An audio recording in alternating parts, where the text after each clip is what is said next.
Halo sahabatku, para pencinta kisah yang menguras emosi. Selamat datang kembali di channel Cerita Momo. Gimana kabarnya hari ini?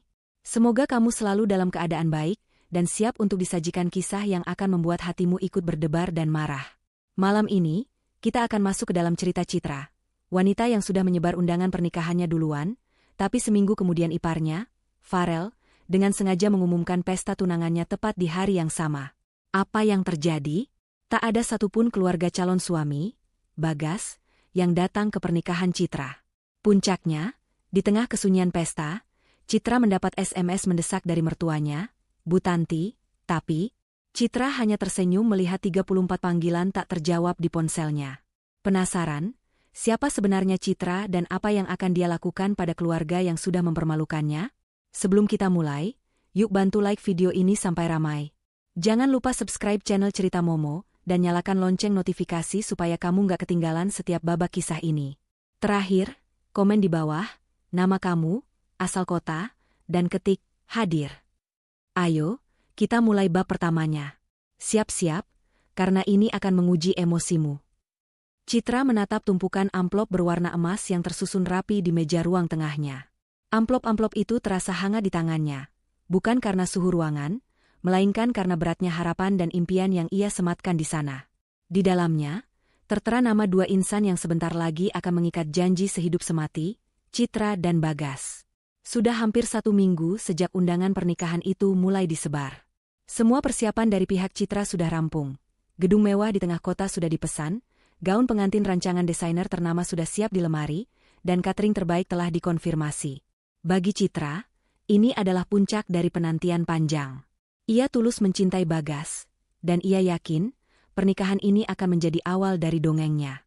Namun, di balik kegembiraan yang meluap-luap, terselip keganjilan yang terasa dingin dan menusuk.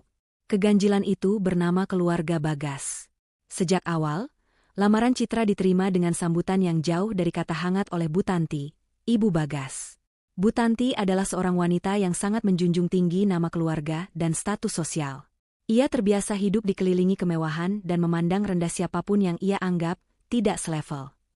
Meskipun Citra berasal dari keluarga terpandang dan sukses di bidang properti, Bu Tanti selalu menganggapnya kurang. Bu Tanti selalu melontarkan sindiran halus tentang profesi Citra yang dianggapnya terlalu modern dan tidak cocok untuk menjadi ibu rumah tangga sejati.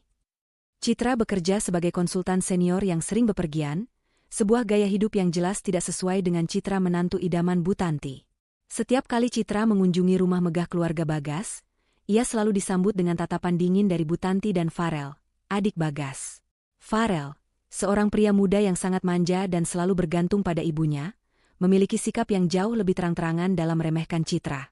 Farel sering menyindir tentang gaun pengantin Citra yang disebutnya terlalu biasa, atau membandingkan pilihan gedung pernikahan Citra dengan acara pesta pertunangan teman-teman Farel yang jauh lebih eksklusif. Bagas, sayangnya, selalu memilih diam dan menengahi dengan canggung, sebuah sikap yang sering membuat Citra kecewa, tetapi ia selalu memaafkannya, meyakini bahwa Bagas sangat mencintainya dan hanya takut berkonflik dengan keluarganya. Suatu sore, Citra datang ke rumah Bagas untuk menyerahkan daftar tamu dan susunan acara final. Di ruang tamu yang luas, Bu Tanti sibuk dengan ponselnya, sesekali tertawa kecil pada layar. "Tante, ini rundown acara dan daftar tamu dari pihak kami.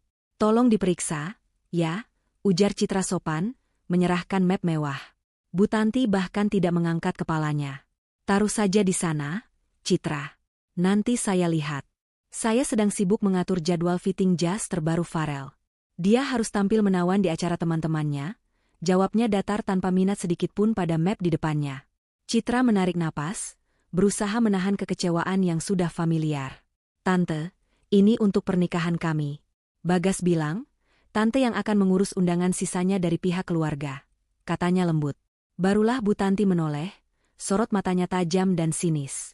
"Undangan? Ah, ya. Tidak perlu terlalu banyak, Citra. Saya rasa kolega dan teman-teman penting keluarga kami sudah tahu aturannya. Lagi pula, pernikahan itu urusan kalian berdua. Ibu hanya datang sebagai formalitas." Bu Tanti tersenyum meremehkan. "Jangan terlalu berharap banyak orang penting hadir. Acara kalian terlalu mendadak." Citra hampir tidak percaya dengan apa yang ia dengar. Pernikahan mereka sudah direncanakan hampir setahun. Mendadak bagaimana, Tante? Kami sudah merencanakannya sejak lama. Bantah Citra, mencoba menjaga ketenangan. Lama bagimu, tidak bagi kami. Sudahlah. Pokoknya, serahkan saja sisanya pada Bagas. Ibu lelah memikirkan hal-hal remeh seperti ini. Bu Tanti mengibaskan tangan, kembali fokus pada ponselnya, seolah keberadaan Citra hanyalah gangguan. Beberapa hari kemudian, Citra menceritakan kekesalannya pada sahabatnya, Ayu. Ayu adalah satu-satunya support sistem Citra di tengah situasi ini. Mereka bertemu di sebuah kafe. Ayu, aku lelah. Rasanya seperti aku menikah dengan Bagas, tapi di saat yang sama, aku harus berjuang melawan Bu Tanti dan Farel sendirian. Bagas selalu menghindar. Keluh Citra, mengaduk kopinya. Ayu menggenggam tangan Citra. Hei, kamu tahu aku selalu ada untukmu. Bagas memang harus lebih tegas. Tapi kamu harus ingat, Citra, mereka tidak tahu siapa kamu sebenarnya. Bukankah semua rencana kita sudah aman? Ingat, kamu sudah mengamankan kotak Pandora, itu sejak kamu memutuskan menerima lamaran Bagas. Citra tersenyum pahit. Tentu saja. Semua aset, semua saham mayoritas, dan semua kendali sudah aku kunci. Aku tahu, Bu Tanti dan Farel hanya menginginkan status dan kekayaan semu dari Bagas. Mereka tidak akan pernah mengira bahwa sebenarnya, semua yang mereka banggakan selama ini, secara tidak langsung, adalah milikku. Ayu mengangguk puas. Citra memang wanita cerdas dan sangat terencana. Ia tidak pernah gegabah dalam mengambil keputusan bisnis, apalagi urusan hati. Jauh sebelum Bu Tanti dan Farel mulai meremehkannya, Citra sudah bekerja sama dengan Pak Rendra, pengacara kepercayaannya, untuk membuat perjanjian pranikah dan menyamarkan sebagian besar kekayaannya di bawah perusahaan holding yang tidak terhubung langsung dengan namanya. Seolah-olah ia hanyalah seorang konsultan biasa. Citra ingin memastikan Bagas mencintainya tulus, bukan karena kekayaan yang ia miliki. Sayangnya, keluarganya, justru yang membuat situasi menjadi rumit dan berbahaya. Lalu, bagaimana dengan Bagas? Apa dia tahu tentang rencanamu? Tentang identitas aslimu? Tanya Ayu hati-hati. Citra menggeleng. Tidak. Sampai hari ini, aku masih berharap Bagas bisa membuktikan cintanya dengan berdiri di sisiku. Jika dia tidak mampu, setidaknya dia tidak mengkhianatiku. Bagas hanya tahu aku adalah seorang konsultan kaya, tapi dia tidak pernah tahu bahwa akulah pemilik jaringan properti dan developer besar di balik layar. Aku sudah berjanji pada diriku sendiri, pernikahan ini akan tetap berjalan. Tapi, jika keluarga Bagas berani melangkah terlalu jauh dalam penghinaan ini, aku akan membuka kotak Pandora itu, dan mereka akan menyesal seumur hidup. Malam itu, Citra pulang dengan hati yang lebih ringan setelah berbicara dengan Ayu. Ia memutuskan untuk mengabaikan sikap dingin keluarga Bagas dan fokus pada hari besarnya. Amplop-amplop undangan yang tersisa sudah ia serahkan pada Bagas. Percaya bahwa calon suaminya itu setidaknya akan menjalankan tanggung jawabnya untuk menyebarkannya ke pihak keluarga dan teman-temannya. Sambil memandangi gaun pengantinnya yang tergantung rapi, Citra bertekad, aku sudah menyebar undangan ini. Aku sudah melangkah sejauh ini. Tidak ada pembatalan. Aku akan menikah, dan jika setelah menikah mereka masih berani meremehkanku, mereka akan menerima konsekuensinya. Ia sama sekali tidak menyadari bahwa di saat yang sama, di rumah megah keluarga Bagas, Bu Tanti dan Farel sedang merencanakan sebuah kejutan yang akan melampaui semua penghinaan yang pernah Citra rasakan. Mereka tidak hanya berniat untuk meremehkannya, tetapi benar-benar ingin mempermalukannya di hadapan publik, bahkan di hari paling sakral dalam hidupnya. Mereka tidak tahu bahwa setiap langkah sombong yang mereka ambil hanya akan mempercepat detik-detik kehancuran yang sudah Citra siapkan. Mereka sedang menggali lubang, dan Citra, dengan senyum tipisnya, sudah siap menimbunnya dengan pasir emas miliknya sendiri. Harapan Citra masih ada, tipis, di balik tekadnya yang sekeras baja. Pagi itu, seminggu setelah undangan pernikahan Citra dan Bagas tersebar luas, Citra terbangun dengan perasaan damai. Hari-hari menjelang pernikahan memang melelahkan, tetapi juga dipenuhi kegembiraan.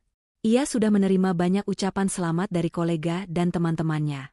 Gaun pengantinnya sudah dipastikan pas, cincinnya sudah siap, dan semua rincian acara sudah di tangan wedding organizer.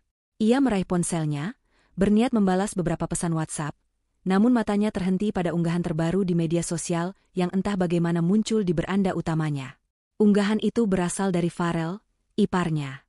Biasanya, Farel hanya mengunggah foto-foto mobil mewahnya atau liburan mahalnya, tetapi kali ini, unggahan itu adalah sebuah carousel foto berlatar belakang dekorasi bunga-bunga putih yang sangat mewah. Farel dan kekasihnya, seorang sosialita muda, tampak mesra, saling menyematkan cincin. Judul unggahan itu mencolok dan ditulis dalam huruf kapital, resmi bertunangan. Tanggal 25 Oktober 2025. Save the date untuk pesta terbesar kami. Detak jantung Citra langsung berhenti. Ia membaca tanggal itu berulang kali. 25 Oktober 2025. Tanggal itu tidak mungkin salah. Tanggal itu adalah tanggal pernikahannya dengan Bagas. Citra merasakan lonjakan adrenalin yang pahit, dingin, dan memuakan. Ini bukan kebetulan. Ini adalah penghinaan yang disengaja. Tidak ada satupun orang yang berani mengadakan acara besar di hari pernikahan saudaranya sendiri, tanpa maksud yang jelas. Tangan Citra bergetar saat ia membuka bagian komentar unggahan Farel. Di sana, komentar pertama datang dari Bu Tanti, yang menggunakan akun dengan foto profil sangat formal. Komentar Bu Tanti berbunyi, "Selamat, sayangku. Momi sangat bangga padamu. Pesta engagement ini harus jauh lebih besar dari rencana mereka. Biarkan semua orang tahu siapa yang pantas menjadi pusat perhatian keluarga kita." Ratusan komentar lain menyusul, sebagian besar dari kerabat jauh dan kolega bisnis yang sama-sama diundang ke pernikahan Citra. Mereka bertanya-tanya, bingung, mengapa dua acara penting dari satu keluarga besar bisa diadakan di hari yang sama. Beberapa bahkan menanyakan kepada Farel, apakah ini ada hubungannya dengan pernikahan Bagas. Farel membalas dengan emoji tertawa santai, menuliskan, "Oh, yang itu urusan mereka. Ini adalah hariku." Citra melempar ponselnya ke sofa. Semua kekecewaan dan kemarahan yang selama ini ia telan karena sikap dingin Bu Tanti dan Farel meledak. Ia sudah memprediksi bahwa mereka tidak akan membantu, tetapi ini adalah sebuah pengkhianatan terbuka. Mereka tidak hanya mencuri perhatian, mereka secara efektif mengisolasi pernikahan Citra dan Bagas, memaksa semua kerabat dan kolega untuk memilih. Dan dengan dukungan terbuka Bu Tanti, jelas kemana pilihan mayoritas akan jatuh. Citra segera menghubungi Bagas. Panggilan pertama tidak diangkat. Panggilan kedua berdering lama. Akhirnya, Bagas menjawab dengan suara yang terdengar panik dan bersalah. "Citra, please, jangan marah. Aku baru tahu pagi ini," kata Bagas cepat, suaranya seperti bisikan. "Baru tahu? Bagas, undangan kita sudah disebar seminggu lalu. Kamu mau bilang ibumu dan adikmu tidak tahu tanggalnya? Mereka sengaja melakukannya." Dan Bu Tanti bahkan bangga di kolom komentar. Seru Citra, suaranya dipenuhi amarah yang tertahan. Bagas mencoba menjelaskan, suaranya semakin menciut. "Aku sudah bicara dengan ibu. Dia bilang Farel sudah lama merencanakan tanggal itu dan dia tidak bisa membatalkannya. Dia bilang, siapa suruh Bagas memilih tanggal yang sama dengan Farel? Padahal, kita sudah merencanakannya jauh lebih lama. Dia bilang begitu, lalu kamu diam saja? Kamu biarkan ibumu menyalahkan kita atas keserakahan dan penghinaan adikmu?" tanya Citra, nadanya kini beralih menjadi dingin dan tajam, lebih berbahaya dari amarah. Bagas terdiam. "Lama. Aku tidak bisa berbuat apa-apa, Citra. Kamu tahu ibu seperti apa. Kalau aku melawan, dia akan mengancam akan memutus semua akses keuangan dan proyek yang sedang aku pegang. Aku janji, aku akan datang ke pernikahan kita, tapi please jangan memperbesar masalah ini. Anggap saja ini ujian kita." Kata-kata Bagas terasa seperti tamparan keras. Citra menyadari, calon suaminya tidak hanya pengecut, tetapi dia juga prioritas utamanya adalah uang dan kekuasaan ibunya, bukan harga diri dan martabat istrinya. Citra tahu dia tidak akan bisa mengandalkan Bagas untuk menghadapi keluarganya. Setelah menutup telepon dari Bagas, Citra segera menghubungi Ayu. "Ayu, aku butuh bantuanmu. Pesta pertunangan Farel. Tanggal 25. Semua sudah diunggah di media sosial," kata Citra, suaranya sudah kembali tenang, seperti permukaan danau yang membeku, di dalamnya tersimpan arus yang sangat deras. Ayu, yang sudah melihat unggahan itu, merespons dengan nada terkejut yang tertahan. "Ya Tuhan, Citra. Aku tidak percaya mereka sejahat ini. Lalu apa rencanamu? Apakah kamu akan membatalkan pernikahan?" Citra mengambil napas panjang. "Tidak. Pembatalan berarti mereka menang. Pembatalan berarti mereka berhasil mempermalukanku tanpa mengeluarkan biaya. Aku tidak akan membiarkan itu terjadi. Pernikahan ini tetap jalan, sesuai jadwal. Tapi aku akan mengubahnya. Ini bukan lagi tentang pernikahan. Ini tentang harga diri dan pengungkapan. Aku sudah memperingatkanmu, aku akan menggunakan kotak Pandora, itu jika mereka melewati batas. Dan mereka baru saja melompatinya. Ayu mengerti. Ia tahu apa yang dimaksud Citra dengan kotak Pandora. Itu adalah sandi untuk rencana cadangan yang mereka susun. Menarik semua aset yang selama ini dikelola oleh perusahaan holding Citra, yang secara tidak langsung memberikan kekayaan dan proyek besar kepada keluarga Bagas. Baik, aku akan segera menghubungi Pak Rendra, ujar Ayu. Pak Rendra adalah pengacara sekaligus Chief Operating Officer, yang mengendalikan semua operasional dan legalitas kerajaan bisnis Citra yang tersembunyi. Tunggu, Ayu. Jangan langsung hubungi Pak Rendra.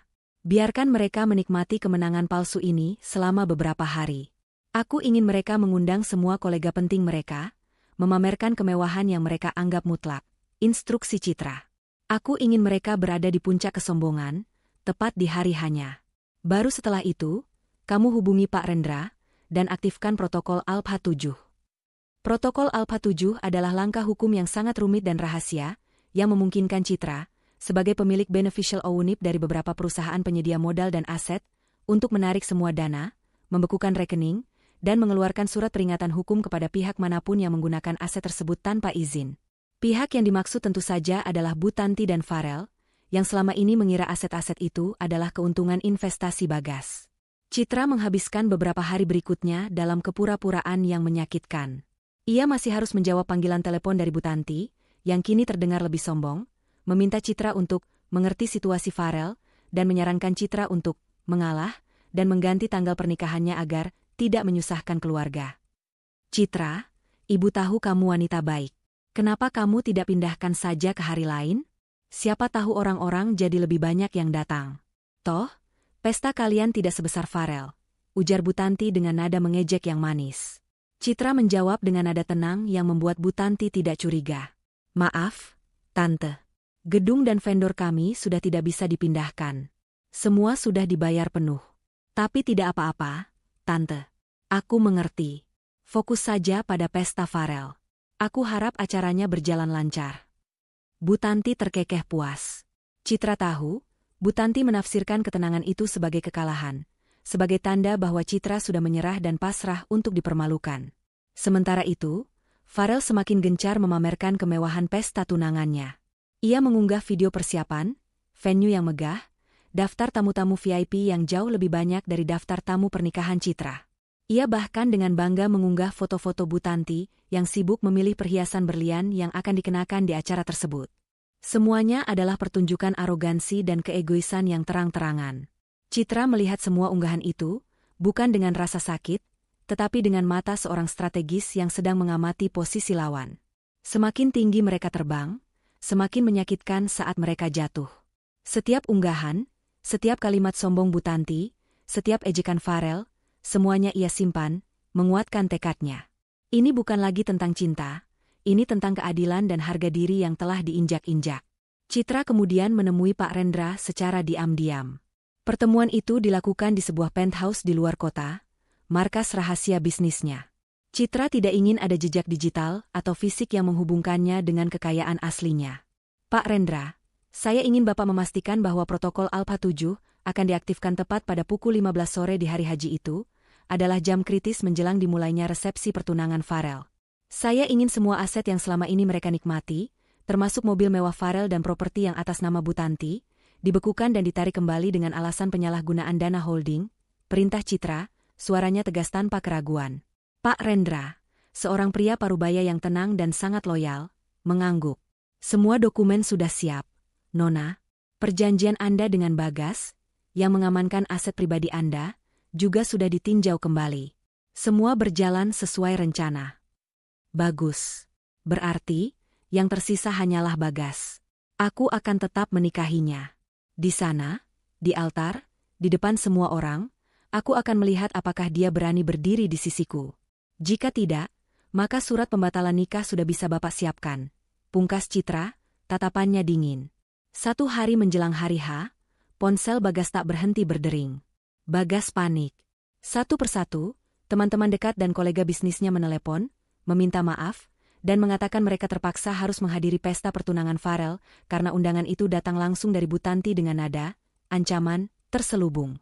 Bagas mencoba menenangkan Citra, tetapi Citra sudah memutuskan untuk membiarkan Bagas merasakan konsekuensi dari kepengecutannya. Ia ingin Bagas merasakan betapa pahitnya ditinggalkan, persis seperti yang Citra rasakan saat Bagas gagal membelanya. Pada malam terakhirnya sebagai wanita lajang, Citra duduk di kamar hotel mewah yang sudah dipesan untuk persiapan pernikahan. Ia bukan merayakan, melainkan merenungkan. Ia telah memberikan kesempatan tulus pada keluarga Bagas. Mereka memilih untuk menginjak-injaknya. Sekarang, di balik ketenangan palsunya, Citra sedang mempersiapkan kehancuran yang tak akan pernah bisa mereka perbaiki. Dia akan menikah, ya, tetapi pernikahannya akan menjadi awal dari sebuah perpisahan yang sangat mahal bagi orang-orang yang berani meremehkannya. Malam menjelang hari pernikahan terasa seperti malam menjelang peperangan. Kamar hotel mewah tempat Citra menginap terasa sunyi, sebuah kontras tajam dengan hiruk-pikuk di luar sana, di mana Bu Tanti dan Farel pasti sedang merayakan kesuksesan awal mereka dalam mengisolasi Citra. Namun, bagi Citra, keheningan itu adalah sekutu. Itu adalah ruang hening yang ia butuhkan untuk menyempurnakan strategi balas dendam yang sudah ia siapkan sejak lama, jauh sebelum cincin pertunangan Farel diumumkan. Citra duduk di meja rias, bukan untuk melihat bayangannya sebagai pengantin, melainkan untuk menatap layar laptopnya yang memancarkan grafik-grafik data keuangan yang kompleks. Dalam hitungan jam, ia akan mengaktifkan protokol Alpha 7 yang akan meruntuhkan fondasi ekonomi keluarga Bagas. Rencana ini tidak hanya melibatkan pengacara Pak Rendra untuk urusan legal, tetapi juga jaringan teknologi dan keamanan yang ia bangun bertahun-tahun sebagai seorang CEO rahasia. Pukul 10 malam, Ayu tiba di kamar Citra. Ia membawa koper kecil, bukan berisi pakaian, melainkan dokumen-dokumen penting dan peralatan komunikasi yang aman. Semua sudah sesuai rencana, Citra. Pak Rendra sudah bersiaga penuh. Tim keamanan kita sudah memastikan bahwa tidak ada kebocoran informasi dari jaringan internal. Semua yang akan terjadi besok, hanya akan diketahui oleh kita bertiga. Lapor Ayu, nada suaranya serius. Citra mengangguk. Bagus. Aku ingin memastikan bahwa mereka benar-benar tidak akan menyangka apa yang menimpa mereka. Bu Tanti dan Farel harus percaya bahwa mereka berada di puncak dunia saat keruntuhan itu datang. Citra kemudian menjelaskan bagian terpenting dari malam itu, pelarian. Kita akan meninggalkan hotel ini. Aku tidak akan menghabiskan malam terakhirku di sini, di mana Bagas bisa dengan mudah menghubungiku, di mana aku mungkin tergiur untuk membatalkan semua ini karena rasa sakit hati.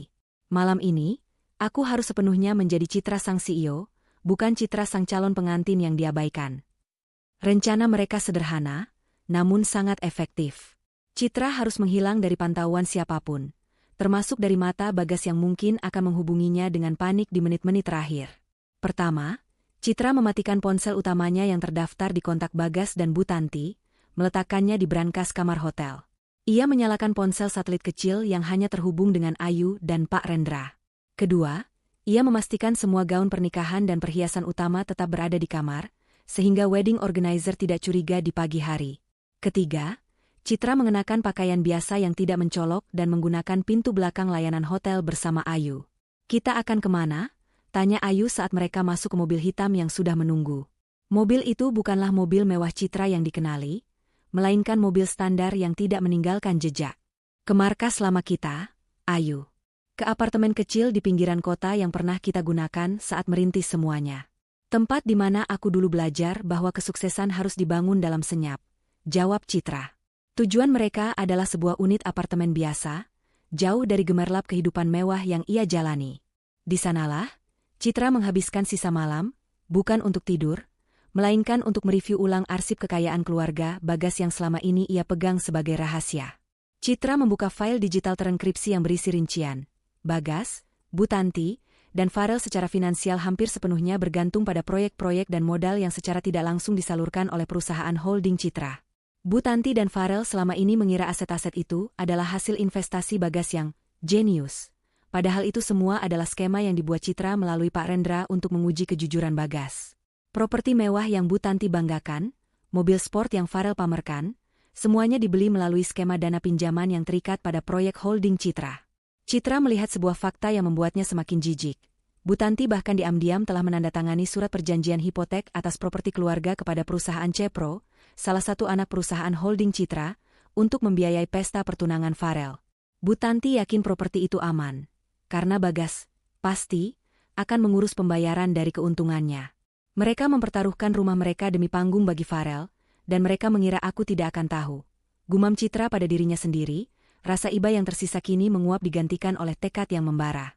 Ayu menimpali, mereka terlalu yakin Bagas adalah sumber kekayaan tanpa batas. Mereka tidak pernah melihatmu sebagai kekuatan, melainkan hanya sebagai aksesoris yang bisa diabaikan. Citra tersenyum dingin. Itulah kesalahan fatal mereka.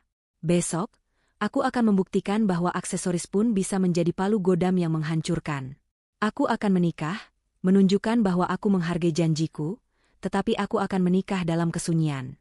Dan saat mereka sibuk berteriak di pesta Farel, mereka akan menyadari bahwa mereka telah kehilangan segala-galanya. Sepanjang malam itu, Citra dan Ayu mengatur strategi komunikasi untuk hari esok. Mereka merencanakan setiap detail, pernikahan sunyi, Citra. Meskipun keluarga Bagas tidak akan datang, Citra sudah mengundang keluarga besarnya sendiri, yang jauh lebih kecil tetapi sangat suportif, dan beberapa kolega bisnis yang ia percaya. Citra memastikan bahwa acara akan berlangsung singkat, formal, dan bermartabat. Ini bukan lagi pesta, ini adalah pernyataan. Menjelang subuh, Citra melakukan panggilan terakhir kepada Pak Rendra. Pak Rendra, saya ingin Bapak dan tim Anda menghadiri pernikahan saya. Bukan sebagai tamu, tapi sebagai tim hukum yang siap bertindak. Instruksi Citra. Maksud Nona? Tanya Pak Rendra, sedikit terkejut. Setelah pemberkatan selesai, sebelum resepsi, saya akan bertemu Bagas. Bapak harus siapkan surat gugatan pembatalan nikah dan semua dokumen terkait penarikan aset yang sudah kita bicarakan. Saya ingin Bapak menahan Bagas agar dia tidak meninggalkan lokasi pernikahan kami, sampai Bapak menyampaikan semua ini kepadanya. Jelas Citra. Saya akan memberi kesempatan terakhir Bagas untuk berdiri di pihak saya. Jika dia gagal, maka pernikahan ini akan berakhir dalam hitungan jam, dan protokol Alpha 7 akan diaktifkan. Tanpa penundaan. Pak Rendra memahami keseriusan situasi ini. Baik, Nona. Saya akan membawa tim terbaik dan memastikan prosesnya berjalan mulus dan tertutup. Malam pelarian ini bukan hanya tentang Citra yang menghindar dari Bagas. Ini adalah malam transformasi. Citra telah melepaskan identitasnya sebagai calon istri yang naif dan pasrah, dan sepenuhnya merangkul identitasnya sebagai pemilik kerajaan bisnis yang kejam saat dibutuhkan. Keputusan untuk tetap menikah adalah taktis. Itu adalah cara untuk menguji kesetiaan Bagas sampai batas terakhir dan, yang paling penting, untuk secara hukum mengunci semua celah yang mungkin digunakan Bu Tanti dan Farel untuk mengklaim properti di masa depan. Pernikahan singkat ini akan menjadi pemisah antara Citra yang lama dan Citra yang baru. Saat matahari mulai terbit, menyinari apartemen kecil itu, Citra dan Ayu kembali ke hotel. Kali ini, mereka memasuki kamar dari pintu depan, seolah-olah baru saja kembali dari sarapan.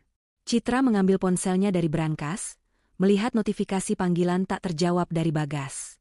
Ia hanya menarik napas, wajahnya tanpa emosi. Sambil menatap pantulan dirinya yang siap dirias sebagai pengantin, Citra tersenyum tipis. Ini adalah hari pernikahan yang ia impikan, tetapi bukan karena Bagas. Ini adalah hari di mana ia akan merebut kembali harga dirinya dan kekuasaannya, dan membuktikan kepada semua orang, terutama kepada Bu Tanti dan Farel, bahwa wanita yang mereka abaikan adalah wanita yang memegang kunci kekayaan mereka. Pelarian singkat di malam hari telah memberi Citra ketenangan dan keberanian yang ia butuhkan. Ia sudah siap untuk menghadapi hari H, hari di mana ia akan menjadi pengantin, dan beberapa jam kemudian, mungkin menjadi janda cerai, atau batal nikah, yang sangat kaya, sementara para penghinanya akan jatuh dari ketinggian yang sangat menyakitkan. Pagi menjelang siang hari itu terasa aneh. Udara di luar gedung pernikahan tampak cerah. Namun di dalam ballroom mewah yang telah didekorasi dengan bunga-bunga putih dan kristal, terasa ada lapisan hawa dingin yang tak terjelaskan. Citra sudah siap dalam balutan gaun pengantinnya yang elegan, kontras dengan ekspresi wajahnya yang tenang namun dingin. Ia sudah bukan lagi pengantin yang bersemangat, melainkan seorang ratu yang siap menghadapi pengkhianatan di istananya sendiri. Di ruang rias, Ayu, sahabat Citra, memandang cemas. Citra, kamu yakin? 15 menit lagi pemberkatan. Sejauh yang kutahu, belum ada satupun mobil keluarga Bagas yang terlihat. Hanya tamu dari pihakmu dan kolega bisnis rahasiamu. Citra menatap bayangannya di cermin. Riasannya sempurna, tetapi matanya memancarkan ketajaman yang tak pernah ia tunjukkan sebelumnya. Mereka tidak akan datang, Ayu. Mereka terlalu sibuk membangun panggung palsu untuk Farel dan Bu Tanti di tempat lain. Mereka memilih untuk merayakan keangkuhan mereka daripada menghormati janji pernikahan putra mereka. Tak lama kemudian, pintu diketuk. Pak Rendra, pengacara Citra, masuk dengan tampilan formal, tetapi membawa tas kerja yang terlihat berat. Pak Rendra dan dua asistennya duduk di sudut ruangan, hanya mengangguk hormat pada Citra, siap menjalankan tugasnya.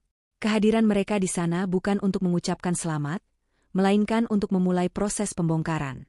Tepat pukul 11 siang, upacara pemberkatan dimulai. Citra berjalan perlahan di karpet merah, diapit oleh ayahnya.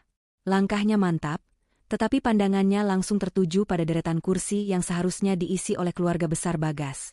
Semuanya kosong. Deretan bangku itu menyajikan pemandangan yang menyakitkan, ruang hampa di tengah keramaian. Di barisan paling depan, hanya ada kursi untuk keluarga inti Citra. Kursi yang disiapkan untuk Bu Tanti dan Farel berdiri tegak, menjadi simbol pengkhianatan yang tak termaafkan. Di sisi altar, Bagas berdiri. Wajahnya terlihat pucat, dibasahi keringat dingin meskipun pendingin ruangan bekerja optimal. Ia terlihat lebih seperti seorang pesakitan yang menunggu vonis daripada calon suami yang berbahagia. Ia tahu mengapa kursi-kursi itu kosong. Dia tahu ibunya dan adiknya dengan sengaja memilih untuk tidak datang. Rasa bersalah menghimpitnya, tetapi sekali lagi, ia gagal menemukan keberanian untuk menghadapi ibunya. Seluruh prosesi pernikahan berjalan dalam kesunyian yang mencekam, bukan hening yang sakral, melainkan hening yang memalukan. Pendeta berbicara tentang janji suci dan komitmen seumur hidup, sementara semua mata hadirin, terutama dari kolega-kolega Citra, tidak bisa tidak memperhatikan kursi-kursi kosong itu. Setiap kalimat janji yang diucapkan terasa hampa, menggarisbawahi ironi besar dari acara tersebut. Ketika tiba waktunya Bagas memasangkan cincin, tangannya bergetar hebat. Ia berbisik ke telinga Citra, "Maafkan aku, Citra. Aku tidak tahu harus berbuat apa. Ibu mengancamku." Citra menatapnya, matanya dingin seperti kristal es. Ia hanya menjawab dengan bisikan yang tajam, "Tandai kata-katamu, Bagas. Ini adalah kesempatan terakhirmu." Mereka akhirnya dinyatakan sah sebagai suami istri. Tidak ada sorak-sorai meriah, hanya tepuk tangan sopan dari pihak Citra. Segera setelah itu, Citra menarik Bagas, menjauh dari keramaian menuju ruang tunggu pribadi yang sudah disiapkan. Di ruangan itu, Pak Rendra dan Ayu sudah menunggu. Bagas bingung melihat kehadiran pengacara itu. "Selamat, Bagas. Anda resmi menjadi suami Citra," ujar Pak Rendra dengan nada formal. "Namun, saya di sini bukan untuk merayakan. Saya di sini untuk memberikan dua dokumen yang sangat mendesak." Pak Rendra meletakkan dua amplop tebal di atas meja marmer. Bagas mengambilnya dengan tangan gemetar, sementara Citra berdiri diam, bersandar di dinding, mengamati setiap reaksi Bagas. Amplop pertama berisi gugatan pembatalan nikah. Wajah Bagas langsung memerah, matanya membelalak. "Apa ini? Citra, apa maksudnya ini? Kita baru saja menikah," teriak Bagas, suaranya naik 1 oktav. Citra melangkah maju, mendekat, dan berbicara dengan suara yang sangat pelan, tetapi mematikan. "Kita menikah, Bagas, untuk menghormati janji dan martabatku, yang sudah kamu dan keluargamu injak-injak. Aku tidak menikah untuk menjadi wanita yang dipermalukan di hari paling suci dalam hidupku. Pernikahan yang didasari penghinaan dan pengkhianatan bukanlah pernikahan yang sah di mata Tuhan maupun hati nuraniku. Pembatalan ini dilakukan atas dasar tidak adanya niat baik dari pihakmu." Bagas beralih ke amplop kedua, yang berisi laporan audit internal dan surat peringatan hukum. Laporan itu mencantumkan nama perusahaan holding rahasia milik Citra, detail transfer dana, dan yang paling mengejutkan Bagas, rincian lengkap protokol Alpha 7. C Pro, Beneficial Ownership, Citra, apa maksud semua ini? Kenapa ada nama perusahaan-perusahaan ini di sini? Bagas membacanya dengan cepat, matanya terhenti pada sebuah paragraf yang menyatakan bahwa seluruh proyek, dana investasi, dan beberapa aset yang selama ini ia kelola, adalah bagian dari skema dana pinjaman yang disalurkan oleh perusahaan yang kini menuntut penarikan kembali. "Maksudnya adalah, Bagas," potong Citra, nadanya sedingin baja, "semua kekayaan yang dibanggakan ibumu dan Farel, semua kemewahan yang membuat mereka merasa berhak meremehkanku, sebenarnya adalah aset yang aku kelola. Kamu mengira kamu kaya karena jenius? Tidak. Kamu kaya karena aku memberimu kesempatan. Karena aku ingin melihat apakah hatimu lebih besar dari uang ibumu. Kamu gagal. Kamu gagal membela kehormatanku, kamu membiarkan aku dipermalukan, dan kamu memilih untuk datang ke pernikahanku sebagai pecundang yang takut pada ibumu. Bagas terduduk di sofa, syok. Dia tidak pernah tahu. Citra selalu tampil sederhana, hanya sebagai konsultan sukses yang mandiri. Dia tidak pernah menyangka Citra adalah pemilik sesungguhnya dari jaringan perusahaan yang membuat dia dan keluarganya hidup makmur. Pengungkapan itu terasa seperti pukulan fisik. Bu Tanti, Farel, mereka menggunakan aset yang sebenarnya milikku untuk membiayai pesta pertunangan mereka hari ini. Dan sekarang, jam sudah menunjukkan pukul 14.30. Pak Rendra, aktifkan sekarang juga protokol ALPH 7. Tarik semua dana, bekukan rekening terkait, dan kirimkan notifikasi ke semua pihak berwenang. Pak Rendra mengangguk. Siap, Nona Citra. Ia memberi kode pada asistennya. Dalam hitungan detik, dari ruang sunyi itu, perintah eksekusi legal yang akan mengguncang dunia finansial keluarga Bagas diluncurkan. Air mata penyesalan mulai membasahi wajah Bagas. Citra, Please, jangan lakukan ini. Ibu tidak tahu. Farel tidak tahu. Mereka akan hancur. Mereka hancur karena keserakahan dan kejahatan mereka sendiri, Bagas. Dan kamu membiarkan kejahatan itu terjadi? Jawab Citra. Ia melangkah ke pintu, mengambil satu-satunya tas tangannya. Pernikahan ini sudah selesai. Gugatan pembatalan nikah sudah diajukan. Kamu punya pilihan, Bagas. Kamu bisa tetap tinggal di sini, menghadapi masalah hukum keluargamu, atau kamu bisa pergi. Aku memberimu kesempatan untuk mundur, tanpa harus ikut terseret dalam kejatuhan mereka. Citra meninggalkan Bagas yang masih syok, terduduk di ruang pengantin yang seharusnya menjadi kamar bahagianya, kini berubah menjadi ruang sidang pembatalan dan pembekuan aset. Sementara itu, di lokasi pesta pertunangan Farel yang megah, Bu Tanti dan Farel sedang menyambut tamu-tamu VIP mereka, bersinar dalam kebanggaan dan kesombongan. Mereka tidak menyadari bahwa di saat yang sama, tim legal yang dipimpin Pak Rendra sedang memutus semua koneksi finansial yang menopang kemewahan mereka. Detik-detik menuju pukul 15 adalah hitungan mundur menuju kehancuran total. Citra melangkah keluar dari ballroom sepi itu, melewati para tamunya yang kebingungan. Di luar, Ayu sudah menunggu. Sudah selesai, Yu. Sekarang, giliran mereka yang akan merasakan apa artinya kesunyian dan kekecewaan, kata Citra, melangkah masuk ke mobil yang membawanya pergi, meninggalkan Bagas dan pernikahan yang tak pernah ia inginkan. Pernikahan sunyi itu telah mencapai tujuannya. Pengujian terakhir bagi Bagas dan pemicu bagi kehancuran Bu Tanti serta Farel. Mobil yang membawa Citra melaju membelah keramaian kota, menjauhi gedung pernikahan yang kini menjadi saksi bisu dari akhir yang pahit dan awal yang baru. Di kursi belakang, Citra melepas veil pengantinnya, seolah melepaskan beban dan kepura-puraan yang ia pikul selama beberapa jam terakhir. Di sebelahnya, Ayu menatapnya dengan campuran kekaguman dan kekhawatiran. Kamu baik-baik saja, Citra? Tanya Ayu, menyentuh lengan sahabatnya. Citra tidak menjawab segera. Ia menarik napas panjang, kemudian mengambil ponsel utamanya. Ponsel yang baru ia hidupkan setelah ditinggalkan di brankas kamar hotel. Saat layar menyala, notifikasi membanjirinya seperti gelombang tsunami. Ada ratusan pesan dan panggilan, tetapi satu sender menarik perhatiannya lebih dari yang lain. Bu Tanti. Bu Tanti telah menelepon Citra sebanyak 34 kali. Citra menggeser layar, membaca pesan singkat yang dikirimkan paling baru. Pesan itu dari Bu Tanti, dikirim sekitar 15 menit yang lalu, setelah protokol ALPH 7 pasti sudah mulai berlaku. Cepat telepon aku, mendesak. Ini soal Farel. Dan kenapa semua rekening keluarga kita dibekukan? Jangan berani-berani matikan ponsel. Citra membaca pesan itu sekali lagi. Wajahnya tidak menunjukkan amarah, tidak ada lagi kesedihan. Yang ada hanyalah sebuah senyuman tipis yang sangat dingin. Itu bukan senyuman kegembiraan, melainkan senyuman kepuasan seorang jenderal yang melihat benteng musuh mulai runtuh, persis seperti yang ia prediksi. Bu Tanti, wanita yang selama ini memandang Citra seolah ia tak terlihat, kini memohon dengan huruf kapital. Lihat, Ayu, kata Citra pelan, menunjukkan ponselnya. Hanya beberapa jam yang lalu, dia lebih memilih merayakan arogansi Farel daripada menghormati pernikahan putranya sendiri. Dan sekarang, dia memohon. 34 panggilan. Bukti bahwa prioritasnya selalu salah. Apa yang akan kamu lakukan? Kamu akan meneleponnya? Tanya Ayu.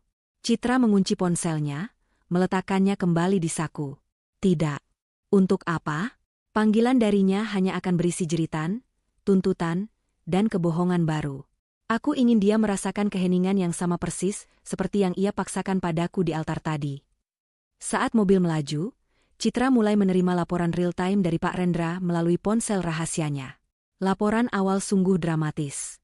Pukul 15, saat tamu-tamu terpenting di pesta pertunangan Farel dan kekasihnya mulai berdatangan, kekacauan dimulai.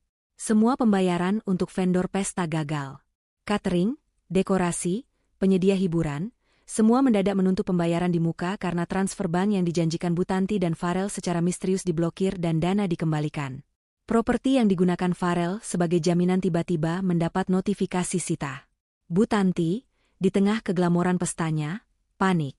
Ia mencoba menghubungi Bagas, menduga ada masalah teknis pada rekening bank putranya. Namun, Bagas tidak mengangkat. Bu Tanti kemudian mencoba menghubungi pengacaranya sendiri, hanya untuk diberitahu bahwa mereka menerima surat peringatan hukum dari sebuah perusahaan holding besar, menuntut ganti rugi atas penyalahgunaan aset. Bu Tanti akhirnya menyadari bahwa bencana ini berasal dari sebuah sumber yang tak terduga. Satu-satunya orang yang mungkin memiliki koneksi ke masalah aset, dan yang saat ini tidak bisa dihubungi adalah Citra. Itulah mengapa ia menelepon dan mengirim pesan mendesak dengan nada panik, menggunakan kata mendalam yang sama sekali tidak ada di kamusnya kecuali dalam keadaan terdesak. Citra membaca laporan itu dengan sudut bibir terangkat. Ia memejamkan mata, membayangkan ekspresi Bu Tanti dan Farel saat mereka menyadari bahwa panggung mewah yang mereka banggakan sedang runtuh, dan bahwa mereka sendiri yang harus membayar harga atas penghinaan mereka. Bu Tanti menghabiskan ratusan juta untuk memastikan pestanya lebih mewah dari pernikahanku. Dia bahkan menggadaikan properti keluarga. Ironisnya, kini semua itu akan hilang dalam hitungan jam. Gumam Citra. Ini bukan sekadar balas dendam, Ayu. Ini adalah tindakan preventif. Aku tidak akan membiarkan kekayaanku, yang aku bangun dari nol, menjadi santapan orang-orang serakah seperti mereka. Tiba-tiba, ponsel Bagas berdering. Itu Bagas, yang akhirnya menghubungi Citra menggunakan nomor asing dari telepon fixed line di ruang pengantin. Citra mengangkatnya, suaranya tenang. Ya, Bagas. Citra, please. Apa yang sudah kamu lakukan? Ibu panik. Farel teriak-teriak. Semua dana kita hilang. Pengacara kita bilang ada surat peringatan dari Pak Rendra. Ibu menyalahkanmu. Mereka bilang kamu mencuri uang kita. Bagas terdengar histeris, jauh dari sosok calon pengantin yang ia lihat beberapa jam lalu. Mencuri? Itu uangku, Bagas. Bukan uangmu, apalagi uang ibumu. Aku hanya menarik kembali apa yang sudah kupercayakan padamu. Aku memberimu kesempatan untuk mengelola sebagian kecil dari kekayaanku, berharap kamu bisa membuktikan bahwa kamu lebih baik dari keluargamu. Jawab Citra. Bagas terdiam sejenak. Tapi kenapa di hari ini? Kenapa kamu tidak bicara dulu? Bicara? Kapan? Bagas? Saat kalian sibuk merencanakan cara mempermalukanku? Saat ibumu mengirimimu pesan bahwa pestanya Farel harus lebih besar dariku? Aku sudah bicara dengan tindakanku. Aku menikahimu, menunjukkan bahwa aku menghargai janjiku. Tapi kamu membiarkan kursi-kursi itu kosong. Kamu membiarkan harga diriku diinjak-injak demi ketenangan finansialmu. Kamu memilih uang ibumu daripada martabat istrimu. Sekarang, kamu akan melihat konsekuensi dari pilihan itu. Bagas mulai memohon, mencoba mencari alasan. Ibu sangat desperate, Citra. Dia bilang, jika kamu tidak meneleponnya, dia akan melakukan konferensi pers dan menyebarkan rumor buruk tentang kamu. Citra tertawa kecil, tawa yang sama sekali tidak mengandung kehangatan. Biarkan dia melakukannya, Bagas. Itu justru akan mempermudah pekerjaanku. Pak Rendra sudah siap dengan tim media. Biarkan dia berteriak. Dia akan menyadari bahwa suaranya yang keras tidak akan bisa menutupi fakta, bahwa dia adalah seorang penipu finansial yang telah kehilangan segalanya. Jangan mencoba melindunginya lagi, Bagas. Dia tidak layak. Dia sudah memilih putranya yang lain. Nikmatilah buah dari keputusan keluargamu. Citra memutuskan sambungan. Ia mematikan ponsel utamanya sekali lagi, meninggalkan Bagas dalam kepanikan yang semakin mendalam di ruang pengantin. Ia tidak akan membiarkan Bu Tanti atau Bagas memanipulasinya dengan urgensi palsu. Mobil akhirnya berhenti di lokasi tujuan Citra, sebuah penthouse pribadi yang sangat tersembunyi, yang tidak pernah diketahui Bagas maupun keluarganya. Di sana, Citra melepas gaun pengantinnya yang mewah, menggantinya dengan pakaian bisnis yang tajam. Gaun itu ia biarkan teronggok di sudut ruangan, simbol dari babak hidup yang sudah ia tutup. Citra kini sepenuhnya kembali menjadi CEO. Di ruang kontrol pribadinya, ia menyaksikan monitor yang menampilkan berita-berita keuangan yang baru mulai beredar. Pembekuan aset mendadak perusahaan X dan perusahaan Y, dua perusahaan yang menjadi tumpuan Bagas dan keluarganya. Di layar lain, ia melihat live feed dari lokasi pesta pertunangan Farel.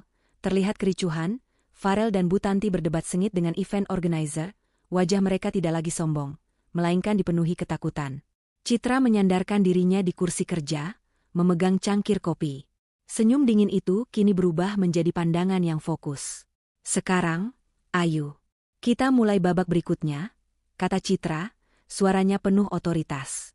Kita akan biarkan mereka panik malam ini. Besok, aku ingin Bagas datang padaku, bukan untuk memohon kembali, melainkan untuk melihat betapa besarnya jurang yang telah ia gali. Momen SMS mendesak dan 34 panggilan tak terjawab itu adalah titik balik emosional Citra. Itu menguatkan keputusannya, mengubah rasa sakit dan malu menjadi kekuatan. Ia bukan lagi korban yang dipermalukan, tetapi pemegang kendali yang membiarkan musuhnya tenggelam dalam kebodohan mereka sendiri. Bu Tanti dan Farel baru saja memulai malam terburuk dalam hidup mereka, dan Citra memastikan ia tidak akan mengangkat telepon. Tidak setelah mereka memilih untuk mengosongkan kursinya. Kekacauan di kediaman keluarga Bagas memuncak pada malam itu. Bagas, setelah ditinggalkan sendirian di ruang pengantin dengan tumpukan dokumen gugatan dan peringatan hukum, akhirnya berhasil melarikan diri dari venue. Ia tahu ia tidak bisa pulang. Rumah mewah ibunya, yang selama ini menjadi simbol kemapanan mereka, kini pasti menjadi sarang kepanikan. Ia mencoba menghubungi Citra puluhan kali tanpa hasil. Setelah frustrasi, ia akhirnya memutuskan untuk mencari Ayu, sahabat Citra, yang kemudian memberinya alamat rahasia, sebuah lokasi yang tidak pernah diketahui oleh Bagas. Sebuah penthouse tersembunyi di distrik bisnis yang jarang terjamah. Bagas tiba di penthouse itu dengan penampilan kacau, jas pengantinnya kusut, dasinya longgar, dan wajahnya dipenuhi keringat dan air mata penyesalan. Ia disambut oleh Ayu di pintu masuk, yang hanya menatapnya tanpa simpati. Citra menunggumu di dalam, kata Ayu datar, menunjuk ke sebuah ruangan yang didominasi oleh layar monitor besar dan meja kerja yang rapi. Saat Bagas melangkah masuk, ia melihat Citra. Citra tidak lagi mengenakan gaun pengantin, melainkan setelan bisnis berwarna gelap yang sangat berkelas dan formal. Ia duduk di kursi putar besar, tampak tenang dan berkuasa, seolah baru saja memimpin rapat dewan direksi, bukan meninggalkan pernikahannya sendiri. Di sebelahnya berdiri Pak Rendra, pengacara Citra, dengan wajah serius, memegang sebuah flash drive di tangannya. Duduklah, Bagas, perintah Citra, suaranya mengandung otoritas yang Bagas tidak pernah dengar sebelumnya. Bagas duduk. Ia mencoba meraih tangan Citra, tetapi Citra menarik tangannya. Jangan sentuh aku. Malam ini, hubungan kita hanya sebatas dua pihak yang terlibat dalam transaksi bisnis yang gagal. Bagas mulai memohon, Citra, please, hentikan semua ini. Ibu benar-benar panik. Farel gila-gilaan karena mobilnya ditarik, dan rumah kita. Pengacara kami bilang, properti itu sudah diagunkan ke perusahaan yang kamu kendalikan. Aku mohon, jangan hancurkan mereka. Citra menyandarkan tubuhnya ke belakang, menatap Bagas dengan tatapan yang sangat menghakimi. Hancur? Bukankah itu yang mereka lakukan padaku tadi siang? Mereka menghancurkan harga diriku. Mereka memilih untuk mempermalukanku di hari pernikahan kita, demi panggung arogansi Farel. Sekarang, mari kita bicara tentang siapa yang mengendalikan apa. Citra memberi isyarat kepada Pak Rendra. Pak Rendra mencolokkan flash drive ke komputer utama, dan seketika, layar besar di belakang Citra menyala, menampilkan logo-logo perusahaan multinasional yang bergerak di bidang real estate, konstruksi, dan investasi modal. Bagas mengenali beberapa di antaranya. Itu adalah klien-klien terbesar yang selama ini menjalin kerjasama dengan proyeknya, yang memberinya keuntungan besar dan membuat Bu Tanti bangga. Selama ini, kamu mengira keuntunganmu datang dari kecerdasan bisnismu sendiri, ujar Citra, suaranya tajam. Kamu keliru, Bagas. Semua perusahaan di layar ini, dari A hingga Z, adalah bagian dari C Capital Group. Dan C Capital Group sepenuhnya berada di bawah kendali holding perusahaan milikku. Bagas menatap layar itu dengan keterkejutan yang membisu. Wajahnya pucat pasi, matanya membelalak tak percaya. Tidak mungkin. Kamu hanya seorang konsultan senior, Citra. Itu adalah identitas samaran yang aku gunakan untuk menguji kejujuranmu dan orang-orang di sekitarmu. Jawab Citra. Aku adalah CEO di balik layar dari konglomerasi ini. Sejak awal, aku tahu ibumu hanya melihat uang. Aku menggunakan perusahaan ini untuk mengalirkan dana dan proyek kepadamu secara tidak langsung, untuk melihat apakah, dengan kekayaan yang terjamin, kamu akan bisa berdiri di sisiku dan membela kehormatanku dari keluargamu yang serakah. Citra berdiri, berjalan ke arah Bagas. Ini adalah pengungkapan bisnis di tengah malam, Bagas. Kamu tidak menikah dengan wanita biasa yang bisa dipermalukan. Kamu menikahi wanita yang memegang kunci untuk semua yang kamu dan keluargamu miliki. Ia berhenti di depan Bagas. Semua properti yang Bu Tanti banggakan, semua proyek yang kamu tangani, mobil-mobil mewah Farel, semuanya terikat pada perjanjian pinjaman yang didukung oleh asetku. Dengan mengaktifkan protokol Alpha 7, aku tidak mencuri, Bagas. Aku hanya menarik kembali modal yang salah digunakan. Dan karena Bu Tanti menggunakan aset utama keluarga sebagai agunan untuk pesta pertunangan Farel, mereka secara hukum kehilangan hak atas properti tersebut. Bagas akhirnya mengerti kedalaman bencana yang menimpa keluarganya. Ini bukan salah teknis bank. Ini adalah pembalasan dendam yang terencana dengan sempurna oleh wanita yang baru saja ia nikahi. Aku tahu, kamu tidak datang ke pernikahanku, dan kamu membiarkan aku dipermalukan. Sekarang, kamu harus menghadapi konsekuensinya, kata Citra. Ia berbalik dan menatap Pak Rendra. Pak Rendra, jelaskan situasi hukum Bagas saat ini. Pak Rendra maju, suaranya tenang dan tegas. Bagas, Anda adalah subjek dari gugatan pembatalan nikah, karena tindakan keluarga Anda telah melanggar prinsip niat baik dalam pernikahan.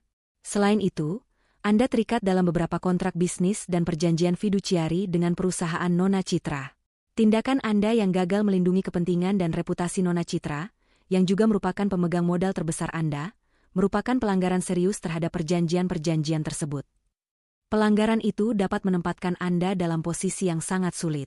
Nona Citra memiliki hak untuk melanjutkan tuntutan ganti rugi yang bisa membebankan Anda secara pribadi atas hilangnya waktu, reputasi, dan kerugian bisnis yang ditimbulkan oleh kekacauan keluarga Anda.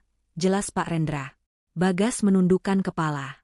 Ia tahu, di balik wajah lembut Citra, ada pikiran seorang jenius bisnis yang kejam saat dikhianati. Citra tidak hanya kaya, ia juga memiliki kekuasaan hukum yang absolut atas Bagas.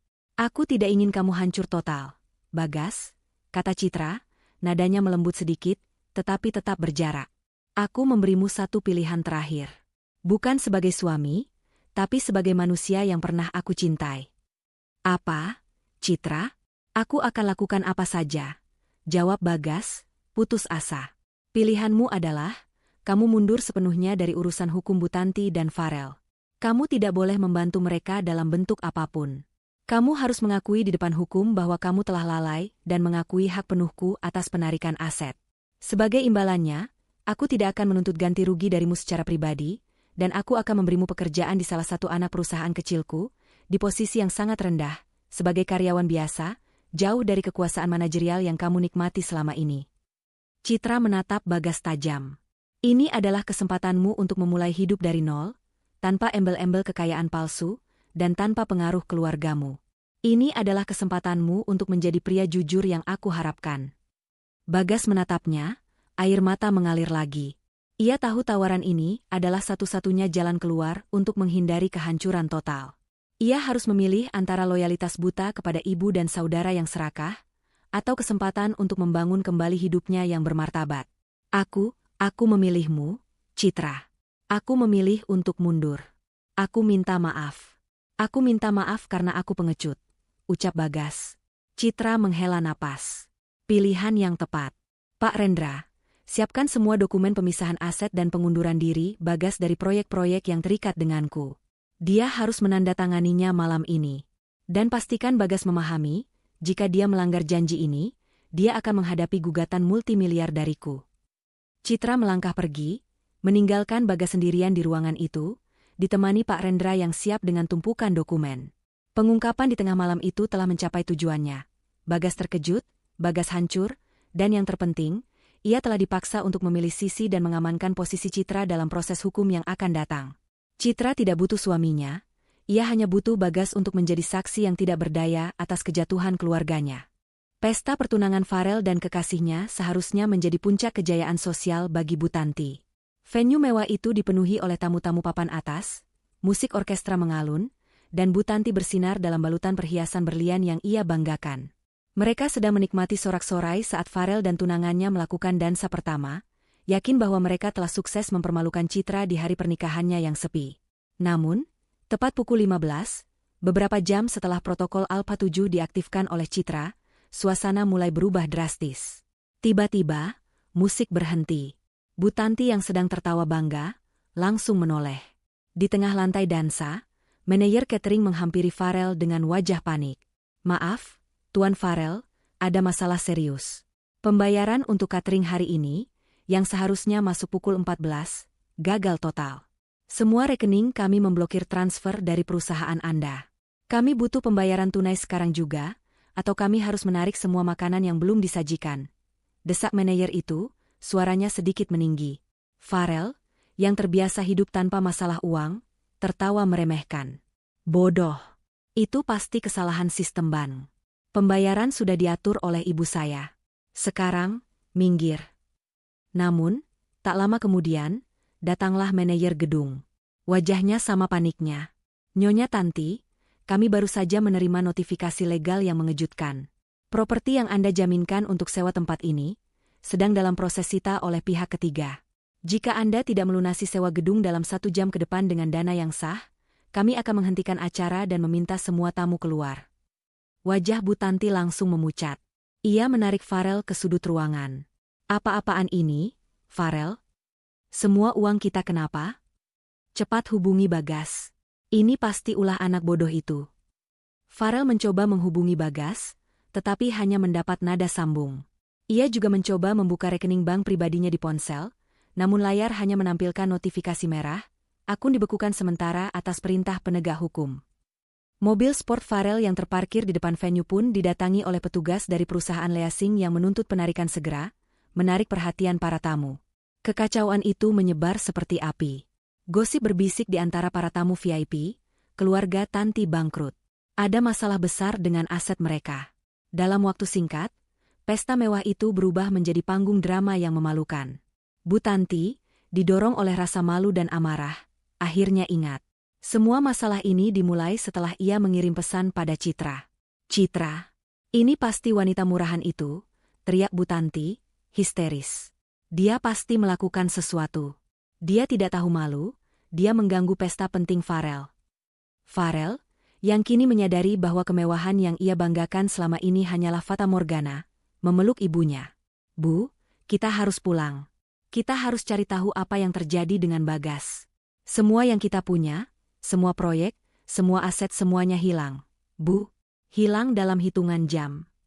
Mereka berdua melarikan diri dari venue pertunangan yang kini dipenuhi kebingungan dan gosip, meninggalkan tamu-tamu dan Farel tunangannya dalam kebingungan. Mereka tidak lagi disanjung, tetapi menjadi tontonan. Mereka akhirnya menyadari, wanita yang mereka abaikan dan anggap remeh, Citra, adalah pemegang kunci finansial mereka. Dan kini, Citra telah memutar kunci itu hingga mereka terjebak dalam kebangkrutan yang memalukan. Rasa malu dan panik telah menggantikan kesombongan mereka. Mereka harus segera menemukan Bagas dan Citra. Setelah melarikan diri dari pesta pertunangan yang hancur, Bu Tanti dan Farel kembali ke rumah mewah keluarga dengan perasaan campur aduk antara amarah dan kepanikan. Mereka mengira rumah itu adalah satu-satunya tempat aman yang tersisa, namun begitu mereka melangkah masuk, keheningan yang mencekam menyambut mereka. Rumah itu gelap, sepi, dan yang paling mencolok, Bagas tidak ada di sana. Bagas pasti pengecut. Dia tahu ibunya dan adiknya dalam masalah dan dia melarikan diri. Teriak Bu Tanti, melempar tas tangannya ke sofa. Tiba-tiba, dari ruang kerja yang remang-remang, terdengar suara batuk yang tenang. Bu Tanti dan Farel terperanjat. Di sana, duduk dengan tenang di kursi kepala meja, di bawah lampu baca yang redup, adalah seorang pria berpakaian sangat rapi yang tidak mereka kenal. Di sebelahnya, berdiri seorang asisten dengan tas berkas yang tebal. "Selamat malam, Nyonya Tanti, Tuan Farel." "Saya Pak Rendra," sapa pria itu tanpa basa-basi. Bu Tanti menyipitkan mata. "Siapa Anda? Bagaimana Anda bisa masuk rumah kami? Apakah Anda pengacara Bagas? Katakan padanya untuk segera menelepon saya." Pak Rendra tersenyum tipis. "Saya bukan pengacara Tuan Bagas. Saya adalah kuasa hukum Nona Citra. Dan saya di sini atas undangan beliau." Mendengar nama Citra, amarah Bu Tanti meledak. "Dasar wanita jalang. Aku tahu ini ulahnya. Katakan pada Citra untuk mengembalikan semua uang kami. Kami akan membatalkan pernikahan itu sekarang juga, dan dia akan menyesal telah menyentuh aset keluarga kami." Pak Rendra tidak gentar. Ia memberi isyarat kepada asistennya, yang kemudian meletakkan 2 amplop besar di atas meja. "Nyonya, Tuan," ujar Pak Rendra, suaranya mengandung otoritas yang dingin. "Mengenai pembatalan pernikahan, Anda sudah terlambat. Nona Citra telah lebih dulu mengajukan gugatan pembatalan nikah dan memutus hubungan dengan putra Anda. Dokumen di amplop pertama adalah salinan gugatan tersebut." Bu Tanti meraih amplop itu dan merobeknya terbuka. Matanya bergerak cepat membaca nama-nama di dokumen legal tersebut. Rasa malu, karena Citra yang bertindak lebih dulu, bercampur dengan ketakutan atas pengakuan hukum Bagas yang tercantum di sana. "Dan amplop kedua," lanjut Pak Rendra, tidak memberi waktu Bu Tanti untuk bernapas, "adalah surat peringatan hukum terkait masalah finansial yang sedang menimpa Anda." Farel yang sedari tadi gemetar, segera meraih amplop kedua. Pak Rendra menjelaskan dengan detail, tanpa emosi, mengenai protokol Alpha 7 yang telah diaktifkan. Ia menjelaskan bagaimana Bu Tanti dan Farel selama ini menikmati aset yang secara beneficial ownership dimiliki oleh perusahaan C Capital Group milik Citra. "Anda semua, Nyonya dan Tuan, telah menandatangani perjanjian yang melarang penyalahgunaan aset tersebut. Menggunakan aset yang diagunkan untuk membiayai pesta pertunangan alih-alih membayar pinjaman, dan yang paling parah, bersekongkol untuk mempermalukan pemegang modal terbesar Anda, adalah pelanggaran kontrak yang fatal," jelas Pak Rendra. "Penyitaan properti dan pembekuan rekening yang Anda alami adalah tindakan legal untuk menarik kembali modal yang telah disalahgunakan." Farel ambruk di kursi. "Jadi, kami tidak kaya? Semua ini palsu? Kalian kaya karena trust dan grace dari Nona Citra. Dan kalian melanggar trust itu," tegas Pak Rendra. "Dan perlu saya tambahkan, Tuan Bagas telah menandatangani surat pernyataan yang mengakui kelalaiannya dalam mengelola aset ini dan memilih untuk mundur sepenuhnya dari semua klaim keluarga ini. Ia telah membuat pilihan." Pengungkapan itu adalah pukulan telak. Bu Tanti dan Farel tidak hanya kehilangan uang mereka juga kehilangan anak yang menjadi tumpuan harapan mereka. Mereka menyadari, wanita yang mereka cemooh hanya beberapa jam yang lalu, adalah wanita yang memegang kendali penuh atas nasib mereka. Bu Tanti menatap Pak Rendra dengan tatapan penuh kebencian dan keputusasaan. "Citra, dia benar-benar iblis. Kenapa dia melakukan ini pada kita?" Nona Citra ingin mengajarkan satu pelajaran penting. Harga diri tidak dapat dibeli, dan penghinaan yang Anda berikan kepada seseorang dapat kembali dengan harga yang jauh lebih mahal. "Nona Citra menuntut Anda mengosongkan rumah ini dalam waktu 48 jam, kata Pak Rendra, berdiri. "Ini adalah rumah yang dibeli menggunakan skema pinjaman C Capital. Sekarang, rumah ini kembali kepada pemilik asetnya." Pak Rendra meninggalkan pasangan ibu dan anak itu dalam kegelapan dan keputusasaan. Bu Tanti dan Farel, dikelilingi oleh kemewahan rumah yang tidak lagi menjadi milik mereka, akhirnya menyadari bahwa SMS mendesak yang Citra abaikan adalah lonceng kematian bagi kehidupan mewah mereka. Mereka telah ditukar, dicampakkan, dan dihancurkan oleh wanita yang berani mereka sebut wanita murahan. 2 tahun telah berlalu sejak hari pernikahan sunyi itu dan konfrontasi legal yang dramatis. Proses pembatalan nikah Citra dan Bagas telah selesai secara hukum, membebaskan Citra dari ikatan yang hanya bertahan beberapa jam. Citra kini kembali sepenuhnya menjadi wanita lajang, tetapi ia bukan lagi hanya seorang konsultan senior yang mandiri. Ia adalah CEO di balik C Capital Group, kerajaan bisnis yang kini ia kelola secara terbuka dan tanpa penyamaran. Kehidupan baru Citra, mahkota kekuasaan. Citra menjalani hidupnya di puncak kekuasaan dan ketenangan. Berkat langkah hukumnya yang tegas, Citra tidak hanya mendapatkan kembali semua aset yang sempat disalahgunakan, tetapi juga membersihkan perusahaannya dari mitra-mitra yang tidak loyal. Ia kini fokus pada ekspansi global, didukung penuh oleh Ayu, sahabat setianya, dan Pak Rendra, kepala hukum yang sangat loyal.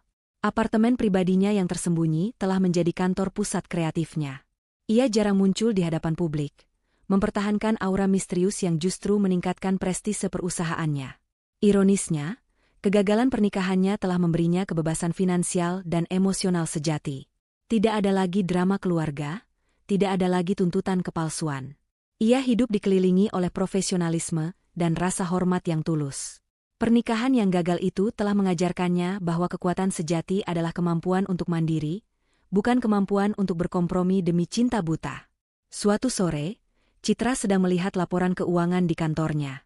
Ia melihat nama Bagas tercantum dalam daftar gaji karyawan tingkat rendah di salah satu anak perusahaannya, persis seperti yang ia janjikan. Bagas menerima gaji yang sangat pas-pasan, cukup untuk hidup sederhana. Citra tahu Bagas sedang membangun hidupnya dari nol, membayar harga untuk kepengecutannya. Citra tidak menaruh dendam, hanya pelajaran yang keras. Penyesalan keluarga Bagas, hilangnya segalanya. Di sisi lain kota, kehidupan Bu Tanti dan Farel telah runtuh total. Setelah diusir dari rumah mewah yang ternyata bukan milik mereka, Bu Tanti terpaksa menjual perhiasan dan barang-barang mewah yang tersisa untuk menyewa sebuah rumah kontrakan kecil di pinggiran kota. Farel, yang seumur hidup hanya tahu cara memamerkan kekayaan, kini harus bekerja serabutan. Ia gagal mempertahankan tunangannya, yang segera meninggalkannya begitu skandal kebangkrutan keluarga itu terungkap. Bu Tanti, yang dulunya adalah ratu sosialita, kini harus mengantre di pasar tradisional. Ia sering melihat mantan teman-temannya yang pura-pura tidak mengenalnya. Rasa malu dan penyesalan menjadi makanan sehari-hari. Ia sering merenungkan kembali hari pernikahan Citra yang ia abaikan. Jika saja ia hadir, jika saja ia tidak mendukung Farel, jika saja ia menghargai Citra, semua ini tidak akan terjadi. Namun, penyesalan itu bercampur dengan amarah, karena ia masih menyalahkan Citra sebagai iblis yang mencuri kekayaan mereka. Suatu ketika, Farel bekerja sebagai pengantar barang. Ia tidak sengaja berpapasan dengan sebuah mobil yang sangat mewah, yang dikemudikan oleh seorang pengemudi pribadi. Di kursi belakang, ia melihat sosok Ayu, sahabat Citra, yang terlihat elegan dan sukses. Farel segera menundukkan kepala, takut dikenali. Kontras kehidupan yang ia saksikan itu sangat menyakitkan. Wanita yang dulu ia remehkan kini melaju di atas mobil mewah, sementara ia harus berjuang hanya untuk membeli bensin motor bututnya. Bu Tanti mencoba menghubungi Bagas berulang kali, memohon bantuan dan menuntut uang. Namun, Bagas, yang kini hidup mandiri dan jauh dari pengaruh ibunya, selalu menolak. "Bu, aku tidak punya apa-apa lagi. Citra memberiku kesempatan untuk memperbaiki hidupku sendiri, bukan untuk kembali ke lubang hitam kebohongan. Kita harus menerima konsekuensinya," kata Bagas suatu kali dalam sebuah panggilan telepon singkat, suaranya dipenuhi ketegasan yang tidak pernah dimiliki di masa lalu. Penolakan Bagas adalah pemutus terakhir bagi Bu Tanti. Ia menyadari bahwa bukan hanya harta, tetapi juga putranya yang setia, telah hilang karena keserakahannya. Penyesalan Farel dan Bu Tanti semakin mendalam ketika mereka melihat berita di televisi tentang donasi besar-besaran yang diberikan oleh C Capital Group untuk pembangunan sosial, sebuah perusahaan yang dikepalai oleh Citra, wanita yang mereka anggap tidak selevel. Mereka akhirnya mengerti bahwa mereka telah kehilangan kesempatan untuk hidup makmur dan dihormati. Semua karena memilih arogansi di atas kebaikan. Citra kini adalah legenda bisu yang kisahnya akan selalu menghantui mereka. 2 tahun setelah kekacauan itu, Citra merayakan hari jadi C Capital Group di atas penthouse pribadinya. Ruangan itu dipenuhi oleh para investor, rekan bisnis terkemuka, dan Ayu, sahabatnya yang kini menjabat sebagai direktur strategi. Citra, mengenakan gaun yang anggun, tampak bersinar, bukan karena gemerlap berlian, tetapi karena aura kemandirian dan kesuksesan yang tulus. Di tengah sorak-sorai perayaan, Citra melakukan pidato singkat.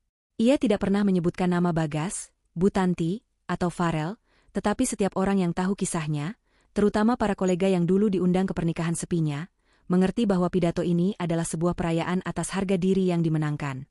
"Saya belajar bahwa membangun sebuah kerajaan membutuhkan lebih dari sekadar modal. Ia membutuhkan keberanian untuk tidak pernah membiarkan martabat Anda menjadi harga yang bisa ditawar," ujar Citra, suaranya tenang dan penuh otoritas. "Di hari yang seharusnya menjadi awal kebersamaan, saya memilih untuk menjadikan hari itu sebagai akhir dari kepura-puraan dan awal dari kebebasan sejati." Kehidupan Citra adalah bukti nyata dari ucapannya. Ia kini dikenal sebagai salah satu wanita paling berpengaruh di industri, model kesuksesan yang dibangun di atas kejujuran dan strategi cermat. Mahkota yang ia kenakan bukanlah mahkota pengantin, melainkan mahkota kekuasaan dan kemandirian yang ia raih dengan perjuangannya sendiri. Pernikahannya yang gagal hanya menjadi catatan kaki yang membuktikan bahwa ia tidak pernah takut untuk meninggalkan apapun yang merendahkannya. Di sisi lain kota, Bu Tanti dan Farel mencapai titik terendah dari penyesalan mereka. Mereka kini tinggal di sebuah kamar kontrakan yang sempit, jauh dari kemewahan dan kehormatan yang pernah mereka nikmati. Farel bekerja sebagai buruh kasar, sementara Bu Tanti sesekali mencoba menjual barang-barang rongsokan di pasar loak. Suatu malam yang dingin, Bu Tanti menemukan foto lama pernikahan Bagas dan Citra yang terselip di dalam buku. Ia melihat kursi-kursi kosong itu, dan air matanya tumpah bukan lagi karena amarah, melainkan karena penyesalan yang tulus. Ia akhirnya menyadari bahwa wanita yang ia anggap rendah adalah satu-satunya sumber kemakmuran yang pernah mereka miliki. Dia ingat SMS mendesak yang Citra abaikan, dan kini ia mengerti mengapa Citra hanya tersenyum. Itu adalah senyum kemenangan atas keangkuhan mereka. Mereka telah kehilangan segalanya: rumah, status, uang, dan yang paling menyakitkan, kasih sayang Bagas. Bagas memang hidup sederhana sebagai karyawan, tetapi ia hidup dalam ketenangan dan kejujuran, hal yang tidak pernah